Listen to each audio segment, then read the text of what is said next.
So we really do have the man of the moment on stage today. The biggest deal in tech history. Michael Dell has launched a $67 billion bid to buy EMC, which we probably know for being a big data storage business, among other things. If you look at the details of this, it's $49.5 billion of debt this is going to require. You've got regulators to keep happy. You've got shareholders on the other side to keep happy. Michael, why? So look, we've been on this journey. It started about 32 years ago in my dorm room with $1,000. And in the last 7, 8 years, we've really been focused on building end-to-end solutions for our customers. Mm-hmm.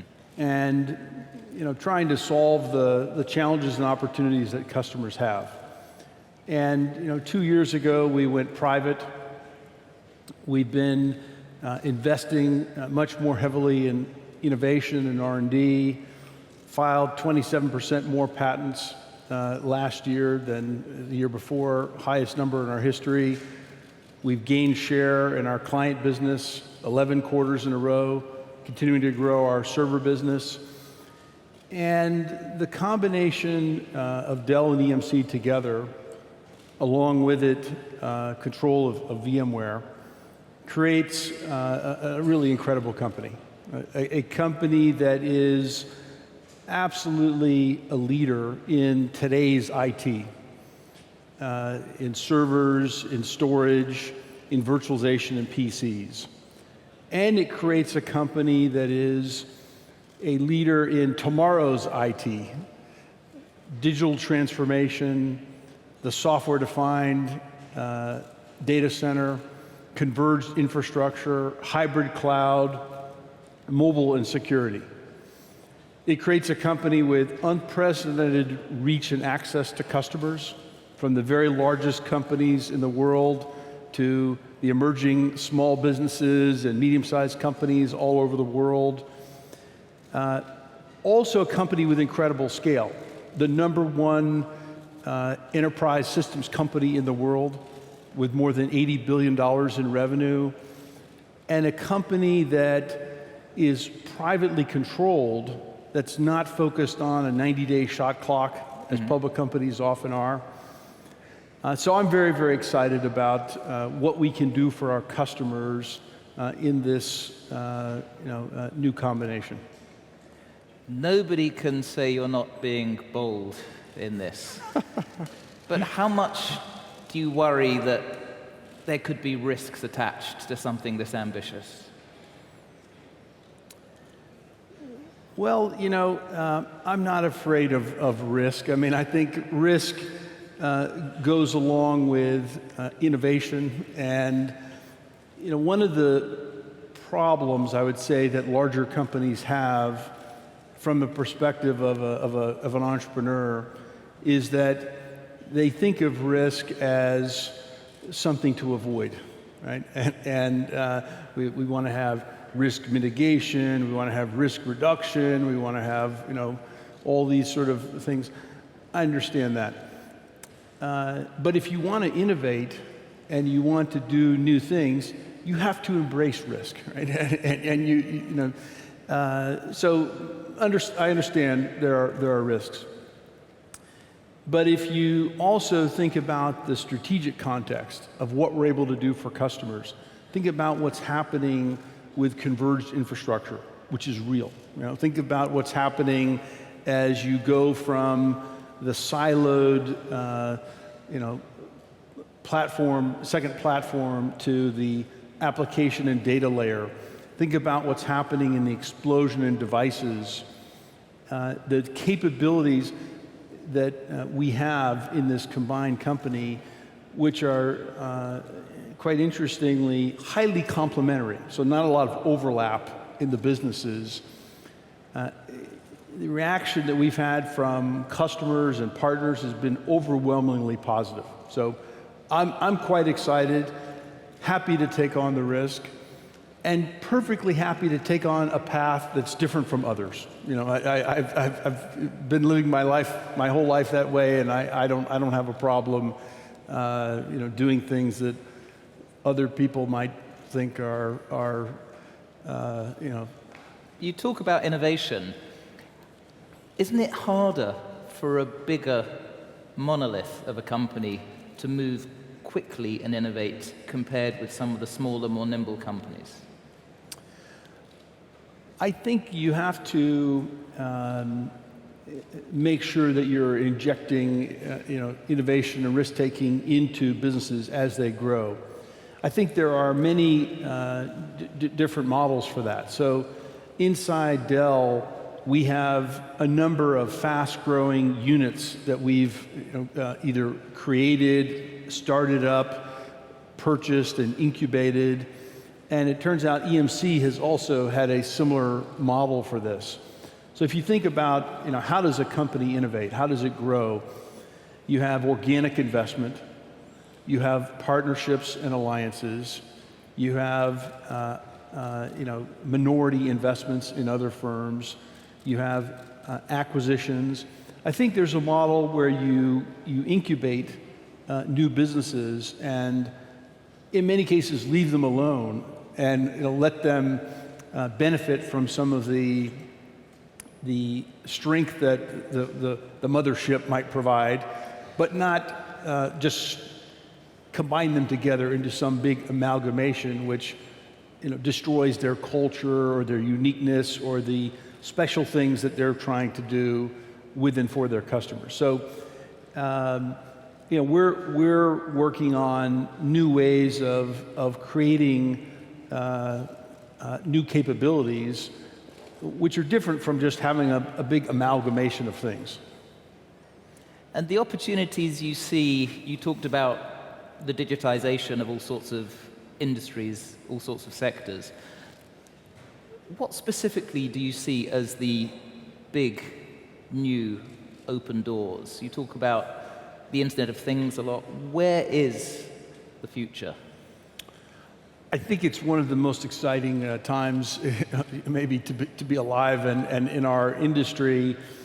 What we see our customers dealing with, whether they're in product industries or service industries, is that they're figuring out how do they make their products and services more digital.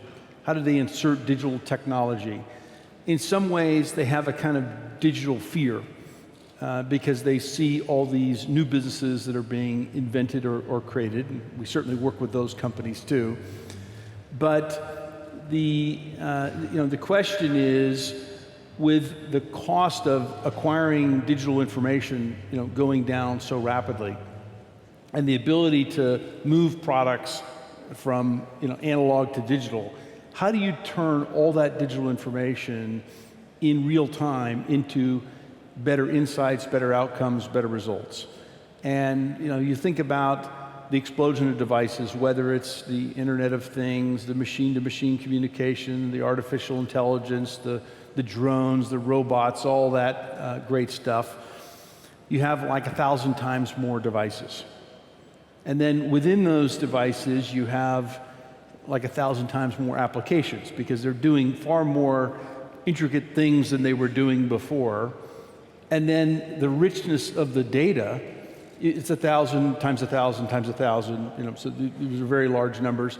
And then how do you take all that and change the experience so that it's essentially better for the customer? And so all of our customers are trying to figure out how to do that, and they want to fund that by making their existing infrastructure more efficient. And so we're here to help them do both of those things. Your customers, though, are increasingly using mobile devices. That seems to be a trend that still hasn't peaked. Sure. Yet most people here will see Dell as a PC legacy business. And from the numbers I've seen, the PC side of the business is still significant, and I think the figures I've seen say about 30% in the combined company will be about PC. Isn't this a bit of a burden, this legacy business? You know, I think a few years ago there was this idea that the PC is going away, right? And the PC is going to be replaced by the smartphone. I think the reality is we have multiple devices, right? And so it's not either or, it's sort of some combination of both. We're still very much in the PC business, and that's a great business for us. We're fully committed to it. There are, simple math, about 1.8 billion PCs in the world, and about 600 million of them are more than 4 years old. And so our simple job is to create a PC that's better than the one that we sold you 5 years ago, right? And it's actually not that hard to do, right? And so as we do that, and we create these great, beautiful products, eventually there's enough things that are compelling about the new ones that cause you to say, yeah, I think I'll replace my 5, 6, 7-year-old machine. So it's a business that's not really going away. Certainly, it's changing as well. You've got virtual PCs, you've got gaming PCs, you've got high-performance workstations, and importantly, the foundation of that business is what is driving the whole Internet of Things. So our large industrial customers are all embedding intelligence, and we've got hundreds of IoT projects going now, which are essentially like little PCs, right? That are inside all sorts of equipment that are making it intelligent, often feeding into our data center equipment, to provide real-time insight. So, it's a business that's going to be with us for a very long time because, how you consume all the information. There are going to be lots of different devices, and we see those devices continuing to be important. So do you still see the desktop PC as a significant part of Dell's future? It's not just desktop, right? It's mobile, it's workstation, it's virtual, it's gaming. Certainly in terms of, we don't see that business going away. We've had 11 quarters in a row of gaining share. If I look at our investments, we're certainly indexing a lot of our investments into software, into security, into the whole software-defined data center, hyper-converged, digital transformation, those areas. You couldn't have done the deal you're proposing if you were on the public markets. You took Dell private a couple of years ago, $25 billion deal. How has life improved since you've become a private company? It's been great for me. Our freedom of operation and being able to invest in our business has allowed us to change our time horizon of thinking out to 3, 5, 10 years. And so, we do an extensive customer survey with our customers. This last survey, we had the highest ever results in the company's history. We do an internal engagement survey for our team members. Almost got them. That had the highest scores ever in the survey we just completed. So our customers, our team members inside the company, seem to like it, and it's given us a lot of flexibility. What's the hardest part of the journey of building Dell to what it is now? The hardest part?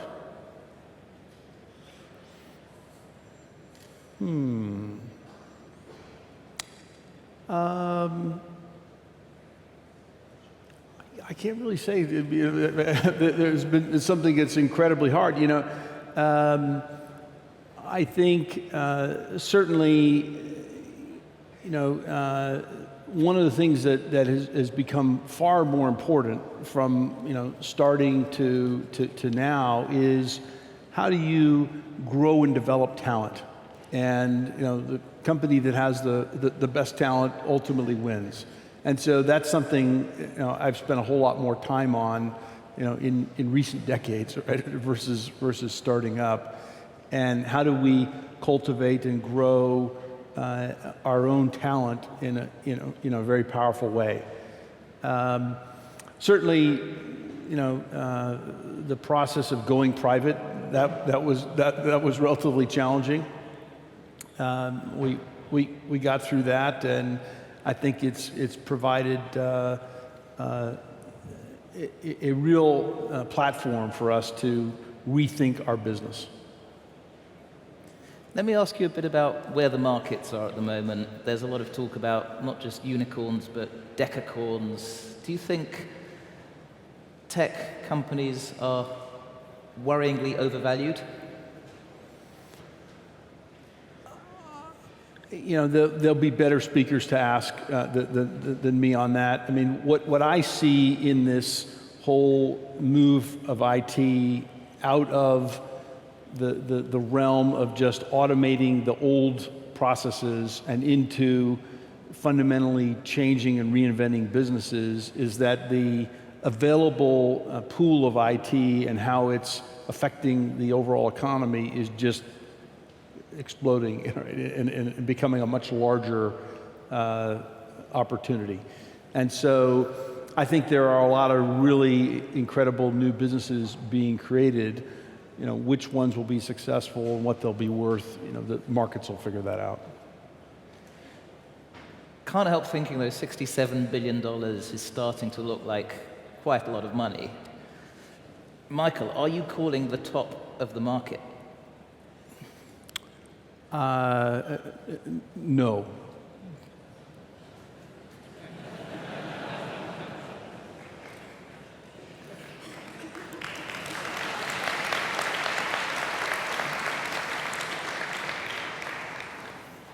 There was a very famous deal between AOL and Time Warner that back in the day was the biggest so far then. And that didn't work out too great in terms of shareholder value. And there are some studies, I think KPMG did a study back in 1999 that said most mergers fail to add shareholder value. I think they said 83% of them don't add shareholder value. So how can you be sure that this deal is going to boost overall value? Well, reality is we can't be sure, right? And that's how markets are made, to take on risk. What I see is that converged infrastructure and the software-defined data center are absolutely real. We know that one of the interesting things about the combination with EMC is that for almost a decade, Dell EMC had a rather significant alliance. We worked together very closely, customers loved it, and then we stopped working together. And there's a tremendous amount of great things that come together as we combine the server and the storage. And again, highly complementary capabilities in terms of the two firms, in terms of where technology is going. And time will tell. But as I said, great reaction, overwhelmingly positive reaction from customers and partners. So what kind of company do you think Dell will be, let's say, 5 years from today? We intend to be a company that helps our customers in tomorrow's IT. So if you think about this enormous digital transformation that we're really just at the beginning of, think about all of the enormous amount of information that's being created. Very, very little of that is actually being used to make decisions, particularly in real time, to do anything of great value today. That's an opportunity that's enormous for the IT sector and much, much larger, like trillions, for the overall economy. So we want to help lead the way there. We've got lots of enabling platforms. One thing I mentioned just in passing at the beginning is security. And this is very important because the cyber threats are not getting any easier. And we know from our SecureWorks business, from our SonicWall business, EMC's RSA business, our work around threat intelligence, the Cybercrime Inc., whether they're state-sponsored or criminal organizations or terrorist groups or hackers, activists, the level of activity and complexity of the problem, and particularly when you expand the number of nodes with all these sensors, each node becoming a point of vulnerability, all of the SCADA systems in the industrial context, that's a huge problem or opportunity to secure all of this digital transformation. And we're very much, we're in a great position to help our customers address that challenge as well. There's a lot of startups here that would love to have a masterclass with you, mentorship from you. We only have 2 minutes, Michael. So in your 2-minute masterclass to the Web Summit, give some of the startups here some advice that you've learned in your journey building up Dell. I would say don't be afraid to fail. Be pretty fearless, right? If you're fearless, you can accomplish just about anything. I would say, if you find a problem, you want to fix it as fast as you find it. I would say that your potential is probably far greater than you've experienced. And if you throw yourself into challenging situations, if you can find a way to throw yourself into challenging situations, you can probably accomplish way more than you ever imagined or dreamed. Last question. You talked about being fearless. Is there anything that Michael Dell is afraid of?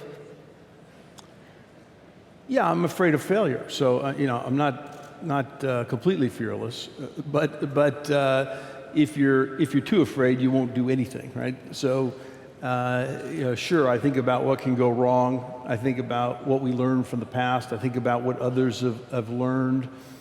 But look, I started this adventure in my dorm room with $1,000. So far, it's going pretty well. My little startup has had revenues of more than $900 billion since we started. So we're going to have $1 trillion fairly soon here. We'll have a little party. You're all invited.